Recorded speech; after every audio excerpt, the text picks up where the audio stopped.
किसी जंगल में एक शेर और एक चीता रहता था। वैसे तो शेर बहुत बलवान होता है, किंतु वह शेर बूढ़ा हो गया था, उससे दौड़ा कम जाता था। चीता मोटा और बलवान था, इतने पर भी चीता बूढ़े शेर से डरता था और उससे मित्रता रखता था, क्योंकि बूढ़ा होने पर भी शेर चीते से कुछ अधिक बलवान था ही।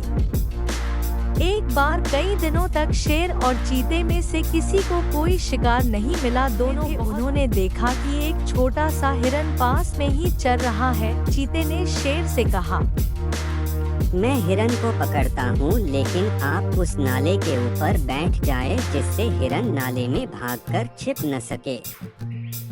शेर नाले पर बैठ गया। चीते ने हिरन को दौड़कर पकड़ लिया और मार डाला, लेकिन हिरन बहुत छोटा था, उससे दो में से किसी एक की ही भूख मिट सकती थी। दोनों भूखे थे, इसलिए दोनों के मन में लालच आया। चीता कहने लगा, हिरन को मैंने अकेले मारा है, इसलिए मैं ही खाऊंगा।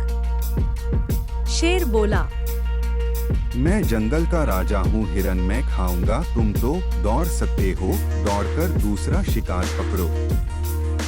दोनों का झगड़ा आपस में दांत और पंजों से लड़ने लगे। झाड़ी में छिपा एक सियार यह सब बातें देख रहा था। जब शेर और चीते ने एक दूसरे को पंजों और दांतों से बहुत घायल कर दिया और दोनों बड़े, तो सियार झाड़ी से निकला। वह हिरन को घसीटकर झाड़ी में ले गया और खाने लगा। शेर और चीते में से कोई उठ भी नहीं सकता था। वे देखते ही रह गए। जब दो व्यक्ति किसी वस्तु के लिए लड़ने लगते हैं तो उन दोनों की हानि होती है, लाभ तो कोई तीसरा ही उठाता है।